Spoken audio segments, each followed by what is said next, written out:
Disclaimer. This podcast was not made to slander or speak ill of any author we will soon talk about. We will try our best to disassociate the author from their books.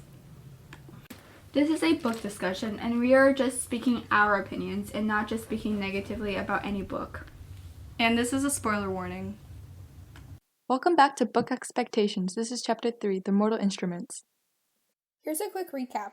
The series takes place in New York City and follows the heroine Clary Frey, who learns she is actually a shadowhunter, which are people who protect the human race from random demons that fly into the world. Clary and her cool new friends learn that there's this super angsty bad guy that wants to take over the world, and they try to stop him. I really appreciate that Cassandra Clare has a lot of diverse characters, and not just ethnicity, but also like LGBTQ people.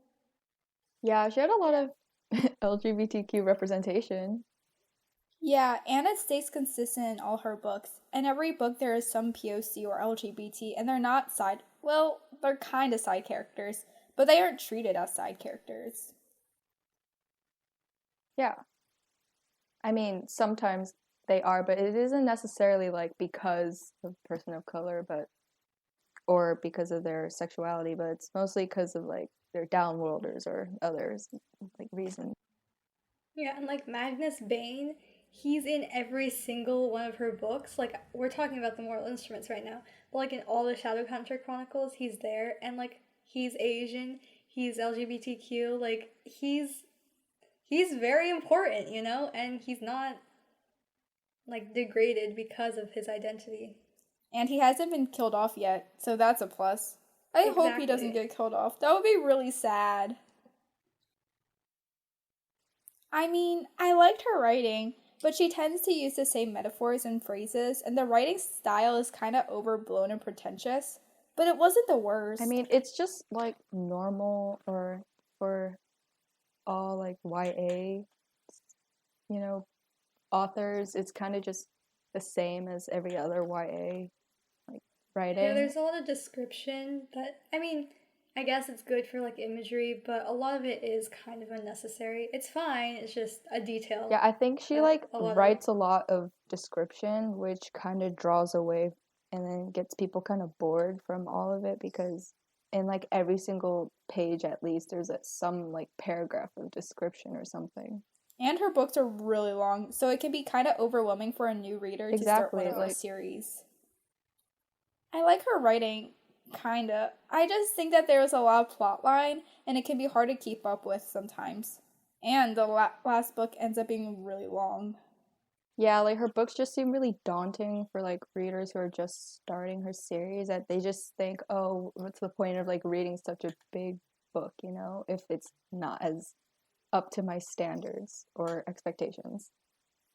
Yeah, I think because she adds like plot twists and like extra characters, there's a lot of different ideas that you have to follow throughout the books, and some of the like main points aren't touched upon for like chapters, and so you're just there and you're like, oh my god, this is so much reading. Yeah, and you also have to like read carefully, because sometimes there are times where there's just, you think there are plot holes, but you kind of just like skim through it, or you missed it or something.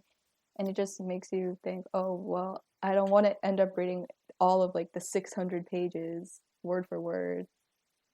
And in the Mortal Instruments, one of the main ideas is self-acceptance, which I think is pretty cool. Yeah, like for Clary and Alec, how Clary accepts herself as a shadow hunter, even though she's like all confused the entire time and just thinks, oh, these people are crazy. And then how Alec accepts his sexual orientation, how he kind of just denied that, Ooh, sexual orientation, that, like, fancy words. I think it's good that like he started off as like, oh, I think I like him, but like I'm not like gay or anything. It's just and then afterwards he was like fully into it. I mean, you can think someone is like attractive, but not. Yeah, I kissed him and we went on a date, but I'm not gay. I don't think he was like that, but yeah, he just like, because like he liked Jace for a while, but that's a whole different topic. Yeah, but he did want to hide it because Shadowhunters didn't exactly like look upon LGBT, with open arms. So Yeah, when he came out to his parents, it was like a whole thing, but he had accepted himself, so he was like, if you don't want, like, I guess to know this, like, that's fine, but this is who I am, and that's really important. exactly. The way he did come out to the whole Shadowhunter community was really cute. Because when he kissed Magnus in front of everybody Yeah. and everyone was all surprised. I really like Malik. But that's another topic we'll discuss later. But this is the type of representation we need in Yeah, books. and I see a lot of YA that are afraid to touch on LGBT. And if they do, it's a side character and out of nowhere. Yeah, it's not developed as much as how, Alex, was. Yeah, I and I really thought it was think- cool the Mortal oh. Instruments was Cassandra Clare's first book technically, but she wasn't afraid to show that Alec was gay. Yeah, a lot of YA authors will say, like, oh, it wasn't really historically accurate or, like, culturally accurate to say this stuff, but she's like, I don't care, like, it probably happened, so. Yeah, it probably happened, but people just wanted to hide it. Yeah. Or they wanted to continue denying it. And the Mortal Instruments is pretty old. It came out, around 2005-ish? Yeah. Well, can we touch on the fact that the title, The Mortal Instruments, is based on a fan fiction about none other than Ron and Ginny Weasley? That disturbs me. Yeah, and that she wrote a fan fiction, incestual fan fiction that was also like the same name as her most popular series. Yeah, that doesn't sit right with me. That's awkward. I'm uncomfy. I don't like it. That just makes me... Because I know we're trying to keep the book separate from the author, but Yeah, it's just hard. Because once you hear about that fact, you just can't stop thinking, oh, is this series based on that fan fiction? Or Yeah, because, like, Clary has red hair, Ginny has red hair, like, too many similarities, and it kind of just draws away people from the actual series because of that fact. I don't like it. I would have been like, I'm out, like, the second I hear it. I mean, Cassandra Clare did do a sort of good job trying to hide the fact that she did write it. Yeah, you can't Sort find of. the Mortal Instruments anymore That's the more tea. on any fanfiction forums. Yeah, you can't. Yeah, you can't find the fan fiction, but it does. It has existed before, and sort of sus. Yeah. Yeah, and if I heard this back before I read this series, I would not have read it. I would have stayed clear. Another thing is that the books are supposed to be kind of more separate. Like City of Bones, City of Ash, and City of Glass is like one storyline, and City of Fallen Angels, City of Lost Souls, and City of Heavenly Fire is another storyline. But I found it confusing when I first read it because I didn't realize that they were supposed to be separate. And I was like, wait, why is there a new villain? How'd this happen? And when Valentine finally did die, I was like, but there's another 3 books. How does this there's work? a whole nother villain.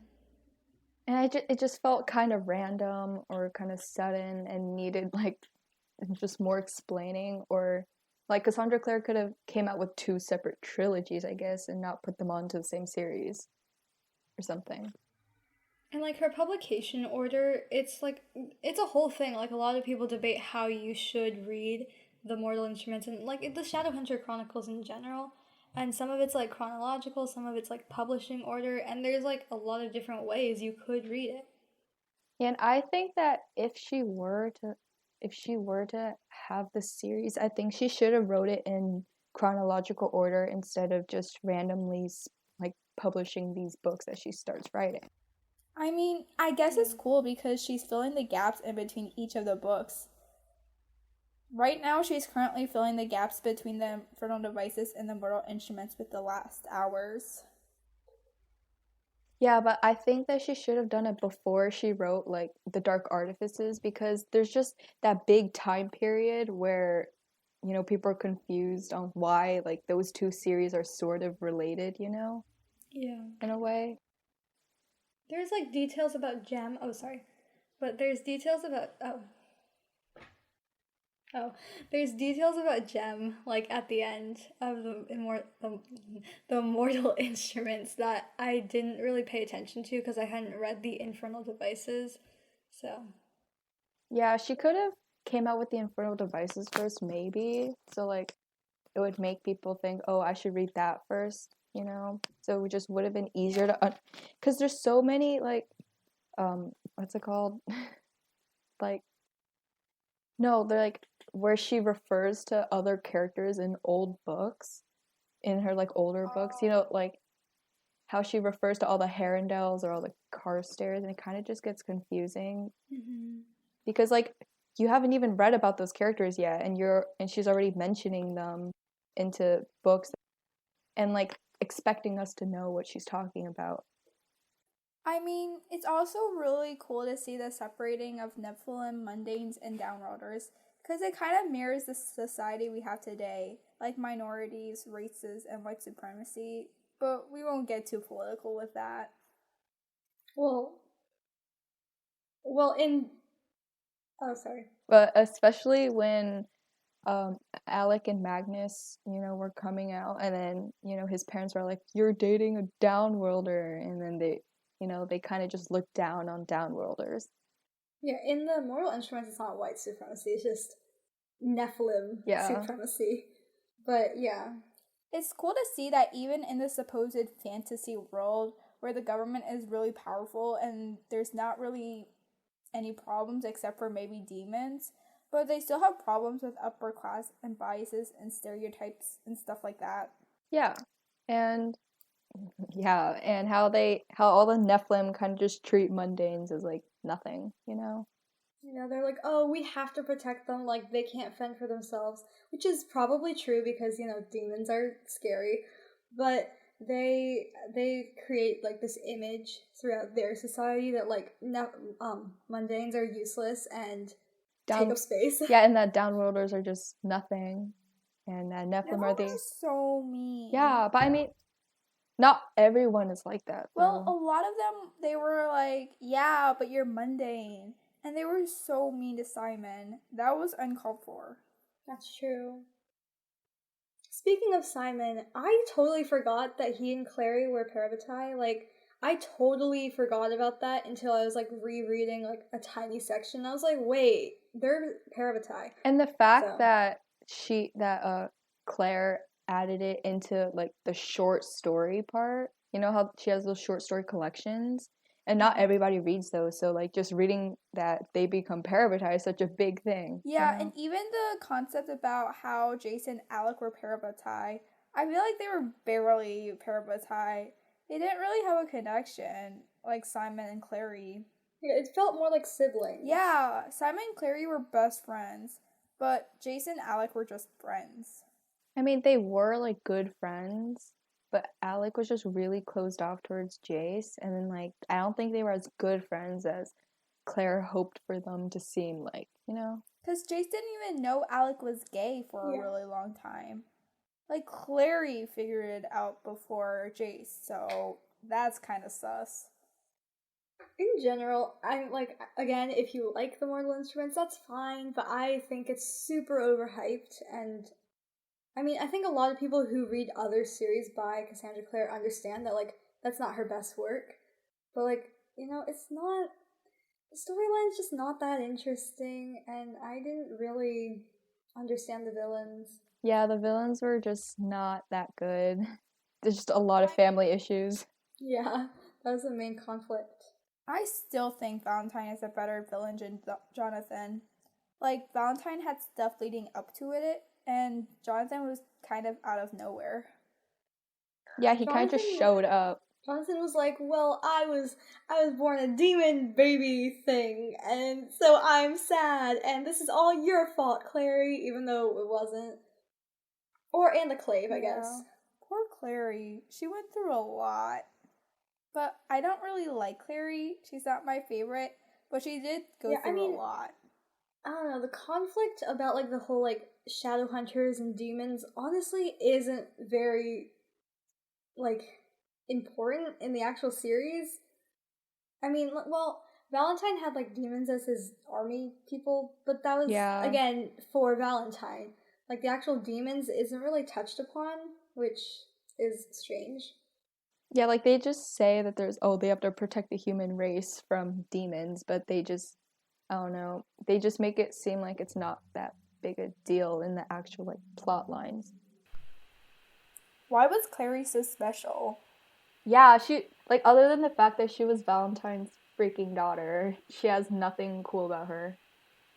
She would always jump into dangerous situations and then drag everyone down, even though their plan was to do exactly what she did, but together. Like, there's no point in doing that. Exactly. Like, she just doesn't listen to other people. And Clary is also really useless. Why was she so important? She just found out she was a shadow hunter. Yeah, I feel like she never actually got trained until, like, City of Fallen Angels or something. She, like, seriously needed a reality check, because she was like, oh, you know, I'm really good, like, I'm so cool, like, I just found out I'm a shadow hunter, and I'm already this good, but, like, no.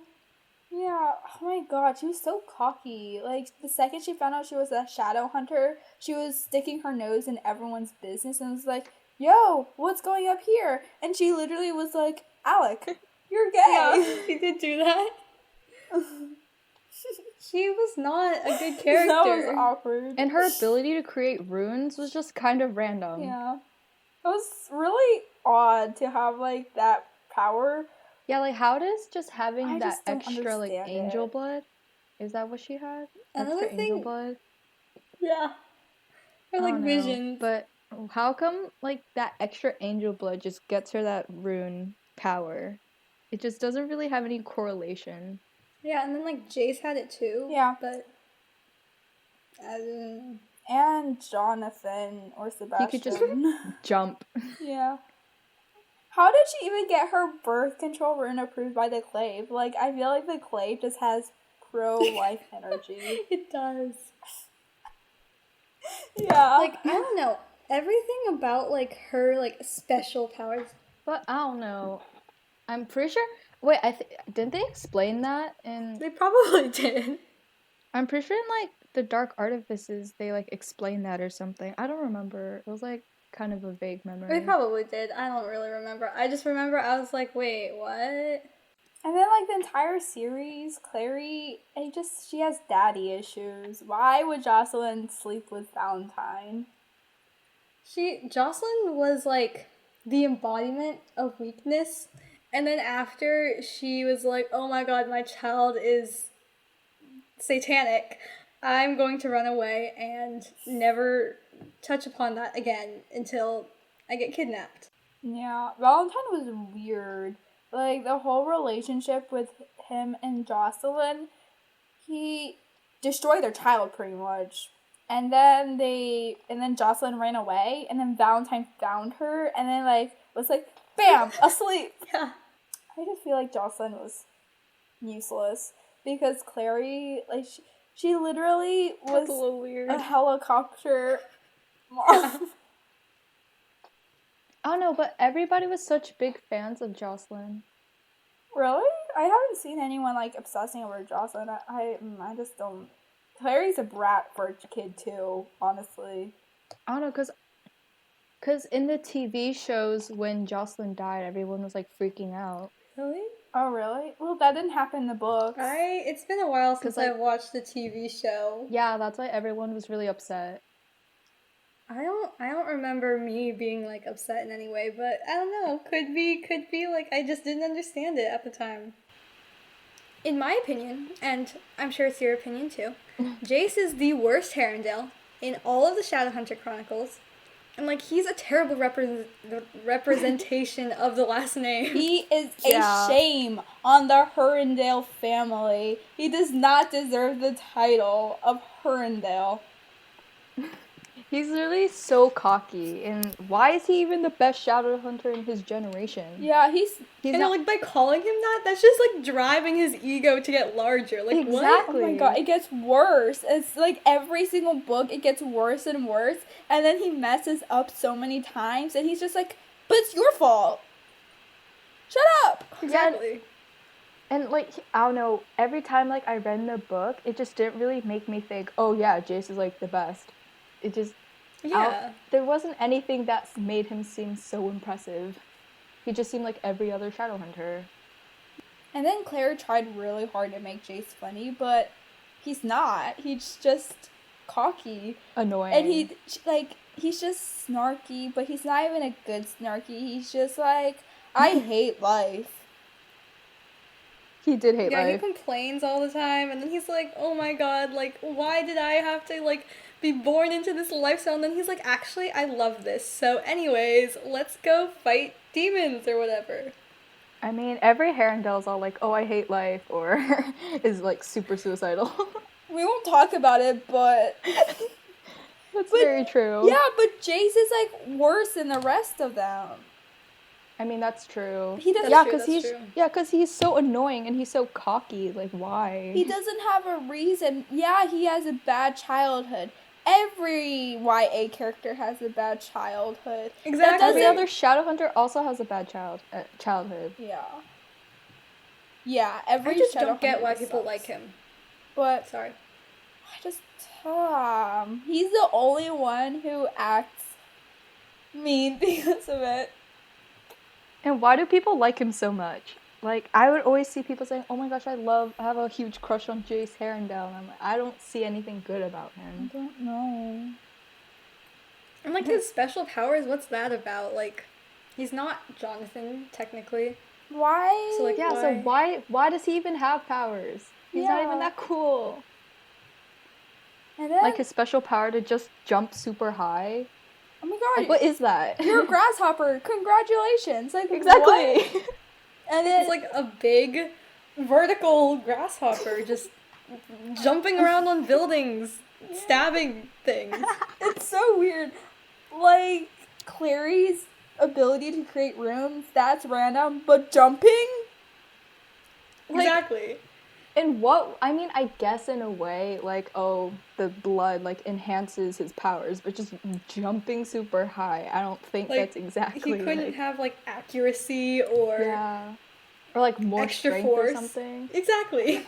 Like, he just can jump super high. You He know? can't even fly, he's just jumping. Yeah, you know, if he did have, like, extra force or, like, extra accuracy, that would make sense on why he's the best Shadowhunter in Yeah. this generation. Maybe if he could fly, he'd be But like... it's the jumping that makes him special. Oh my Yep. god, Jay's just, like, taking off a building, just flying. Flying over New York. Well, he can't even fly, he's just jumping around in New York. Oh my god, he's jumping around the like on top of buildings. Anyways, I will say, the possibly only good thing about Jace is that he did help Malik get back together. Exactly, And yeah. I appreciate that. Yeah. Jace was heterosexual and had low expectations. A literal quote from the yes. book. Yeah. Alec deserved better. Oh my god. Alec was basically the only sensible person because he actually freaked out when Clary was like, oh, I'm also Valentine's daughter. Yeah, literally their enemy's daughter, and then none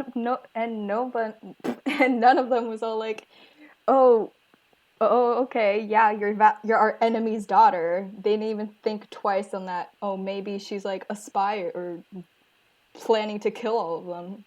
You know? Alec Yeah, they were just like, yeah. He's just sensible in general. He deserved more recognition. Why is Jace the...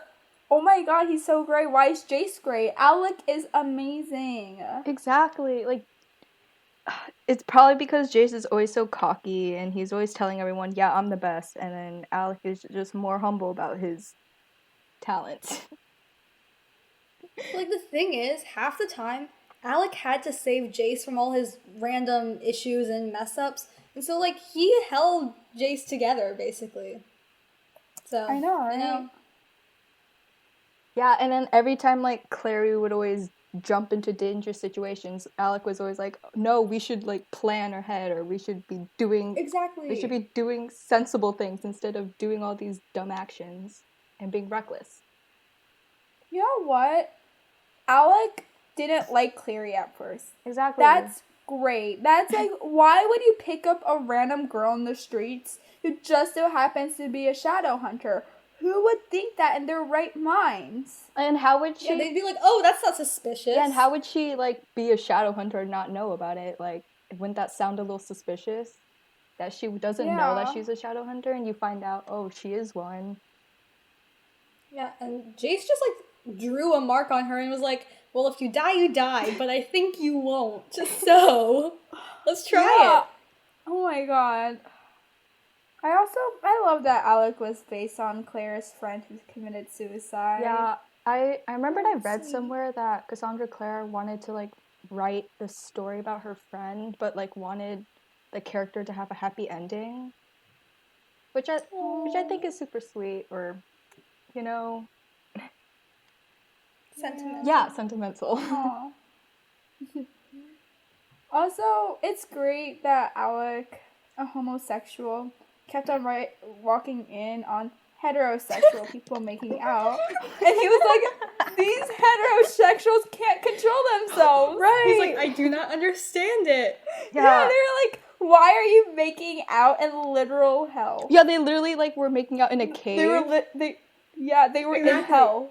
Oh yeah, and then he's like, "What is wrong with you people? Can't you control yourselves?" He's like, okay, moving on.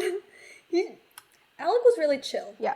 Surprisingly. Alec, yeah, I love Alec. I didn't really care about him when I first read The Moral Instruments, but I'm starting to love him more and more. Yeah. He's just a nice We're just starting to character. show more appreciation. I mean, he wasn't exactly Yeah, chill. like you realize. He wasn't exactly chill the Yeah. entire time. He got like, but he was super sensible and like, you know, he's a good he leader. made sense.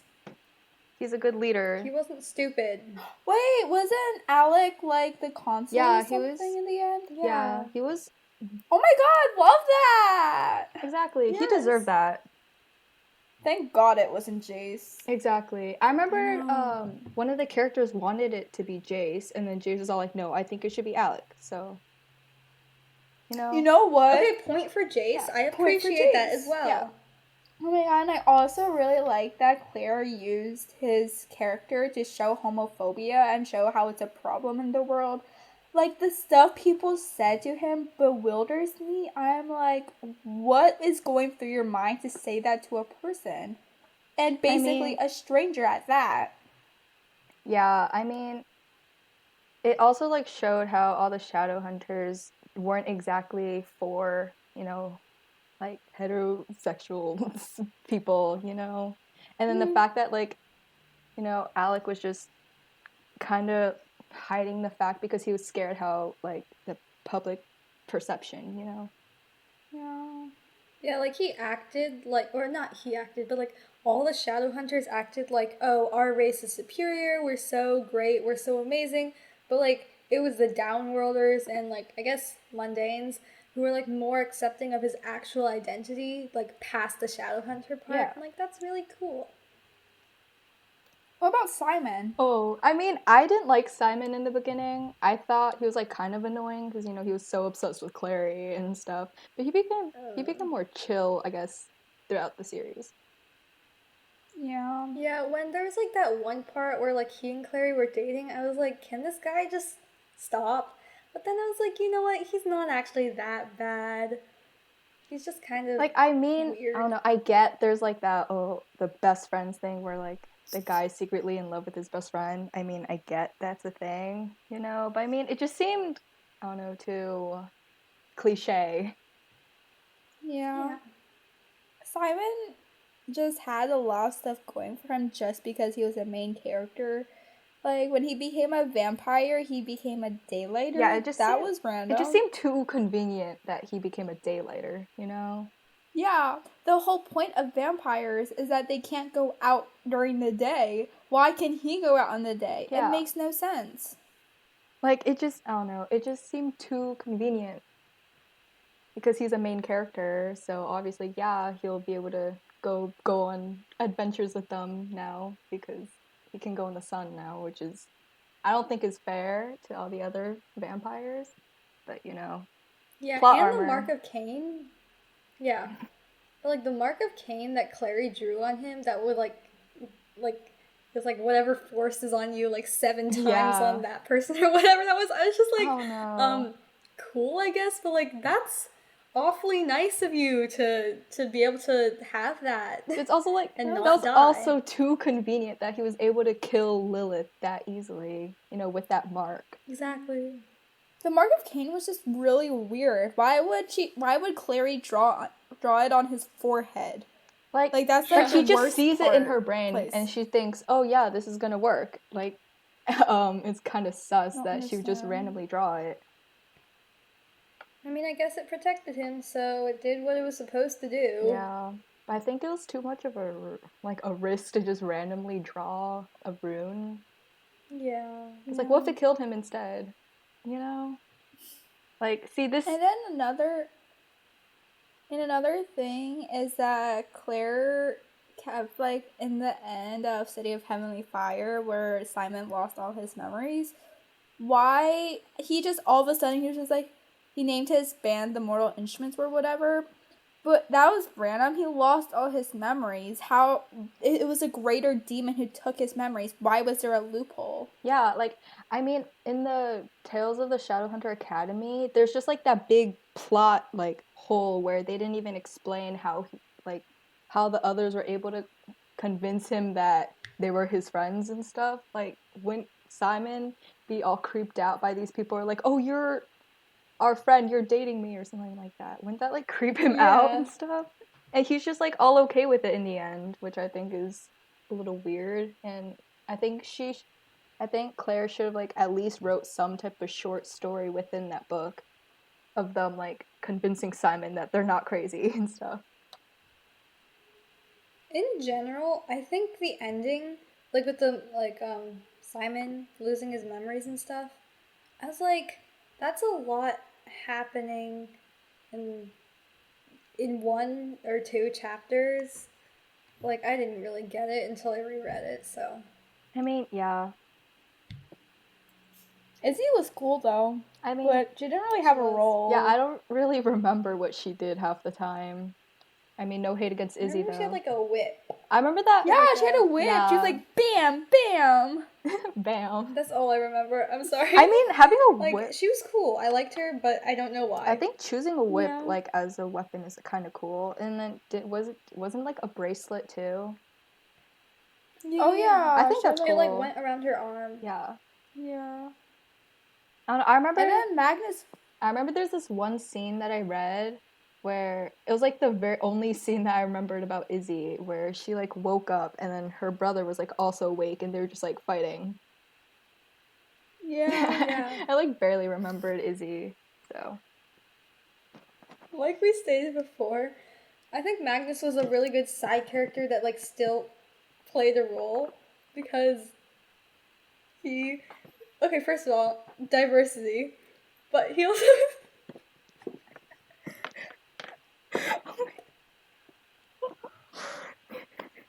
Yeah, he threw a birthday party for his cat. Love that for him. I love church. No, it wasn't church. It was Chairman Meow. Oh, yeah, it wasn't church. Oh. Come It on, was now. Chairman Meow. It was Chairman Meow. I forgot Oh my about that. I'm God, sorry. Magnus is great. He like turned from a side character into a main character, and so that could have been really hard for some authors, but I feel like Claire did it really well. Yeah, I mean, like, I did like him as a side character, you know, but I think in the, you know, the Infernal Devices, I think he was too much of a side character, and I liked how she made him, like, the main, like, part of, like, the groupie, I guess, in the Mortal Instruments, so I think that was cool. Yeah. Okay, but talking about Church, because he's my favorite cat, and in City of Heavenly Fire, Jem came back and took Church back. Yes! And I'm so happy. Oh my god. Basically, my 2 favorite characters. That was, like, the best part in the entire series, honestly, when Jem took back Church. Yeah. And then, Sure. Yeah, because Church hated everyone. Yeah, and then Izzy was all like, Except for Jem. oh, did you see Brother Zechariah? Wait, is it Zechariah? Yeah, it was that Yeah, guy. and Yeah. you're like, did you see Brother Zechariah just take our cat? And then they're like, yeah, and then, you know? I think it was funny. They didn't question it. Yeah, they're just like okay with it. I mean, Church didn't like them, so they're like, whatever. Yeah. But they technically were the Lightwood's cat. Well, technically it was Jem's cat, but you know. Yeah. In a way it was the Lightwoods too, kind of. How did Church even get to the New York Institute? I don't know. Did they even explain I don't that? remember. I'm sure they did. I think They I'm just probably forgetting did, it. yeah. Maybe they did. I don't remember. I thought Magnus did take care of Church. Or maybe it was Oh Tessa. yeah, maybe it was Mag. I don't know. Didn't Church like Jace though? I forget. I don't think he did. I just remember Church. I don't remember that kind of stuff. I remember Church hated like Emma.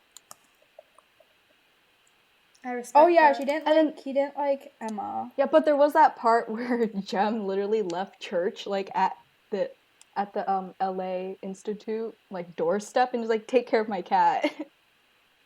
Oh yeah, he did do that. He's like, I have stuff to do, so please take care of my cat. Yeah, just like take care of my cat. And then the cat's just there and she's like, I searched it up and Magnus Bane took Church to New York because Jem couldn't take care of Church. And then Tessa was having a midlife crisis when Will died. Oh, alright. Let's not talk about Not that. really midlife, but okay. Anyways, that's beside the point. Like, Jason and Clary was just a super toxic relationship, you know? And they're just super problematic. Yeah. Let's start from the beginning. When Jace first saw Clary, first of all, that was a weird situation. Second, Isabel was talking to Clary about Jace, and she was like, yeah, the second she saw you, he came alive. Like, what? That's weird. That's crazy. That's insta-love. Love at first sight. What is that? Like, Jace doesn't seem like the type of person to immediately fall in love, you know? And then, No, yeah, he doesn't, but he did. Yeah, but he did.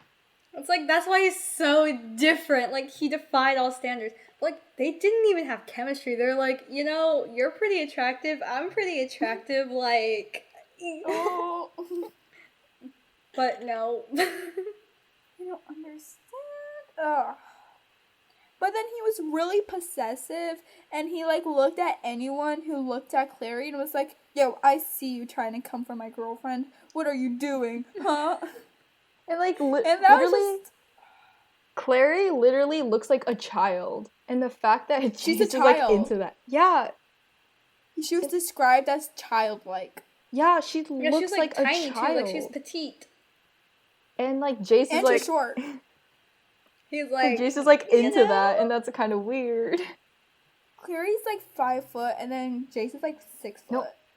Yeah, I think. I think it's somewhere around that. Yeah, it's that type of height difference. Kind of weird. Like, And then that time when, like, the Sealy Queen made them kiss, that was kind of weird. and they thought, like, at the time, they were siblings. Yeah, literally incest. Oh my god, it's so gross. It's nasty. Like, of all the forbidden love that she could chose, she chose siblings. Why would she even think of Not that? even step siblings. Like, blood Yeah, or like related. half siblings. I'm disturbed. I'm disturbed. It makes me Yeah. uncomfy. I don't like it.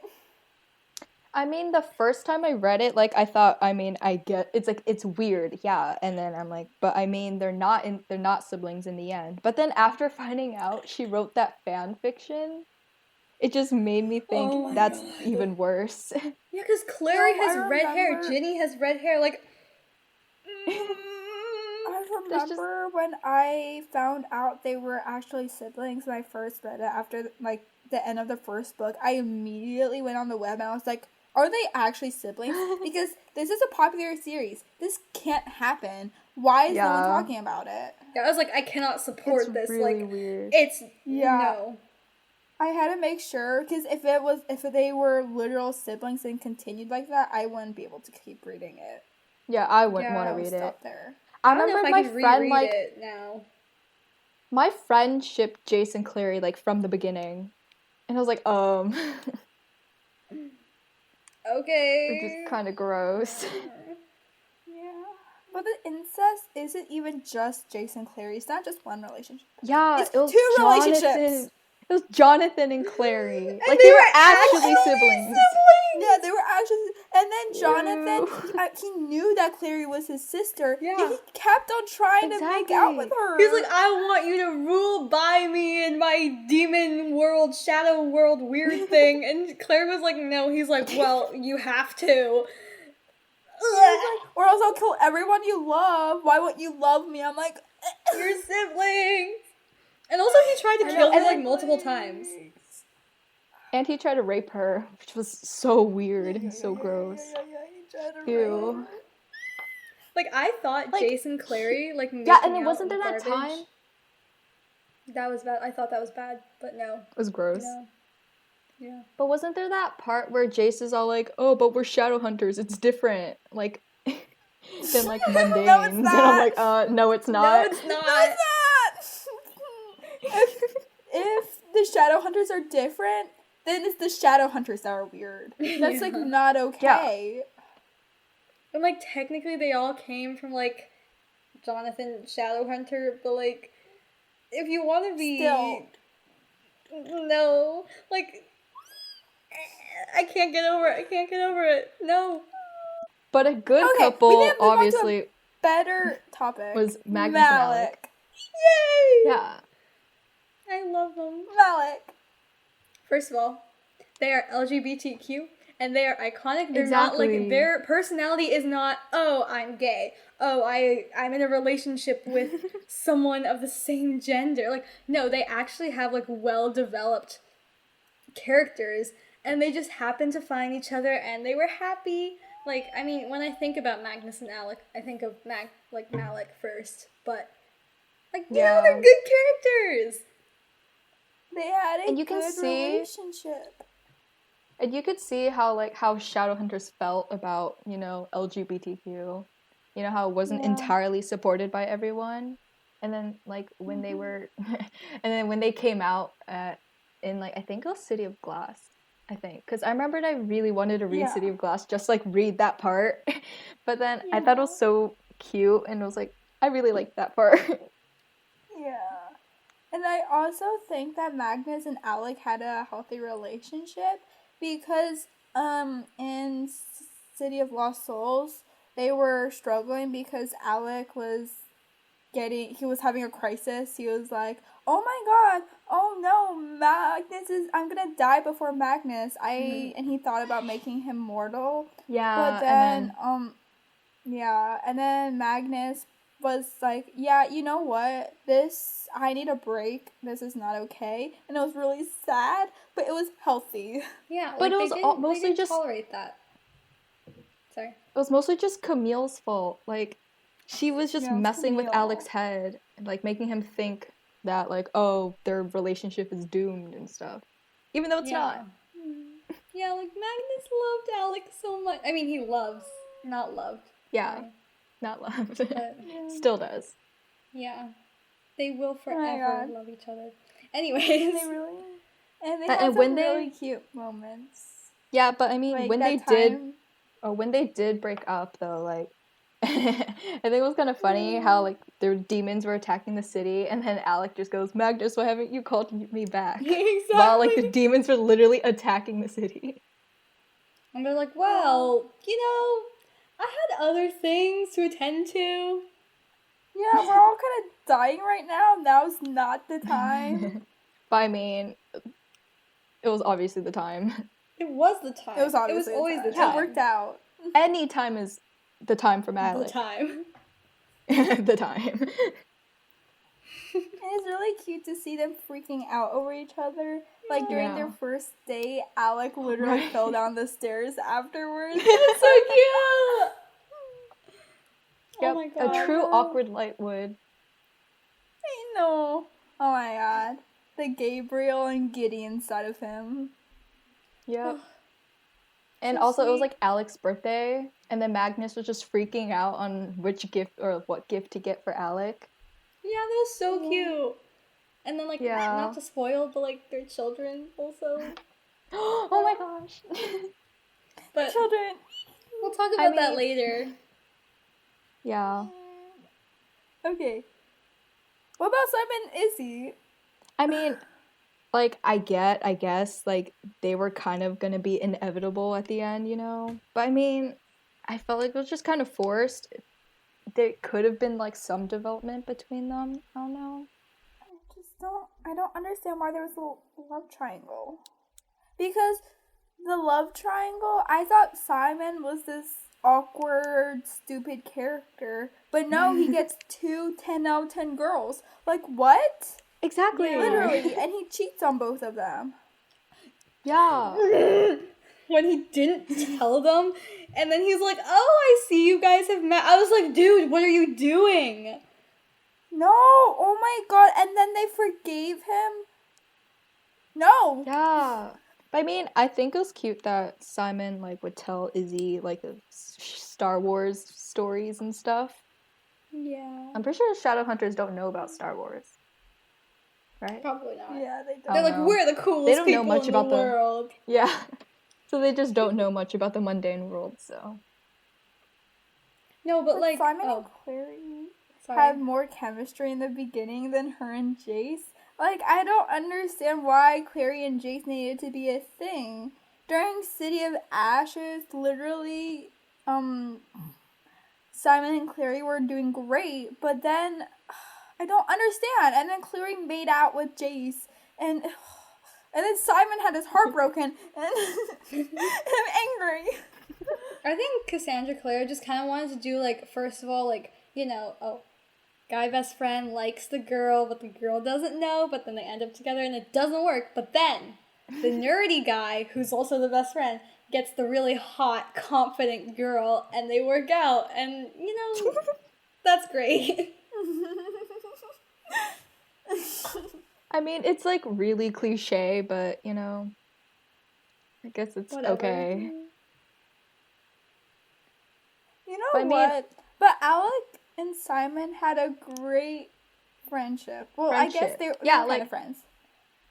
I mean, I don't think people really like recognized how I don't think people really like, you know, thought about like how good friends they are, you know? It's like people are always just thinking about like, oh, Jace and Simon or like Alec and Jace, even though Alec and Jace were like not very good parabatai.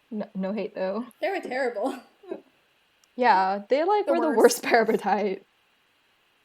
Like even Emma and Julian were better, which we'll talk about later. But you know, What about Lucian? No, Luke and Valentine. Valentine.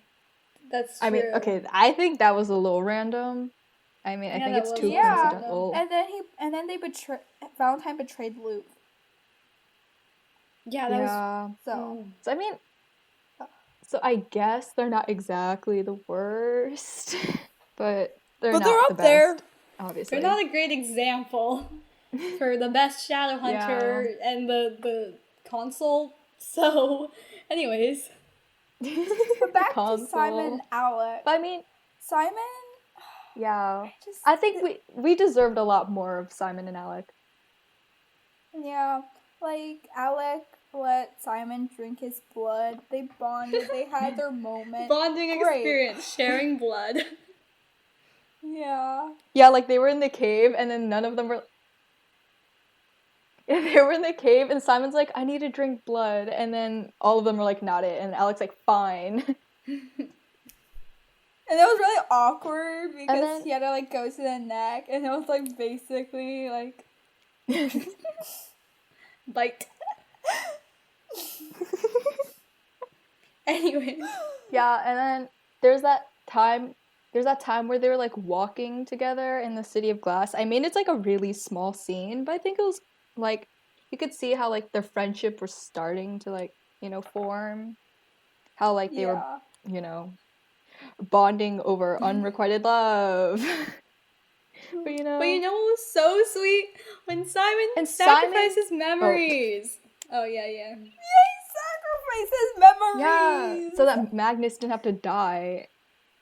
Malik! Malik.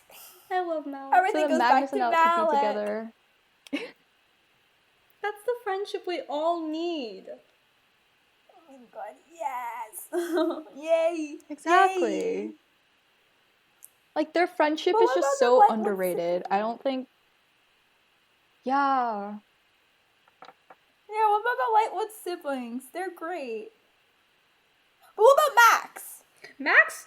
That was Yeah. unnecessary, uncalled for, not tyranny, diabolical, evil. I was so No, I sad. And then they were like, okay, well, our little brother just died, but we have better things to do, so let's not be sad anymore. Oh my god, and then Isabel recovering I mean, Izzy from... did, like, blame herself. Yeah, but I'm pretty sure Isabel was the last one with Max at the time and she left him alone or something. I don't know, but... Poor mom. Oh, but right, and then, Isabel like, was she so started sad. blaming herself for her death. Not her death, his death. To sum it up, this series was good for starting popularity for the other trilogies and letting Cassandra Clare grow up as an author, kind of. I don't think it was a good start, because, like, the fact that there was incest, it might just be a turnoff for, like, the entire series, you know? Yeah, but I feel like it had popularity, so it helped other readers discover Cassandra Clare, and it made Cassandra Clare take off. So Yeah, I think... Oh. it led to it good introduced things. the world. I think it introduced the world in a really good way. Like, I mean, maybe the plot and stuff wasn't as good, but, like, it's pretty well-rounded when it comes to, like, downworlders, Parabatai and stuff. yeah, like, all the main ideas that become issues in the other books. Yeah, and since the main character's just starting to be, like, learn that she is a Shadowhunter, like, it kind of helps, like, tell, like, the readers what Shadowhunters are and stuff. Yeah. Overall, not great, but it was a nice takeoff point.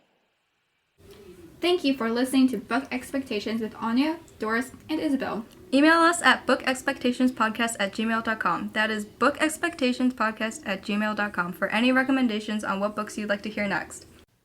Make sure you join us next week when we talk about The Infernal Devices by Cassandra Clare.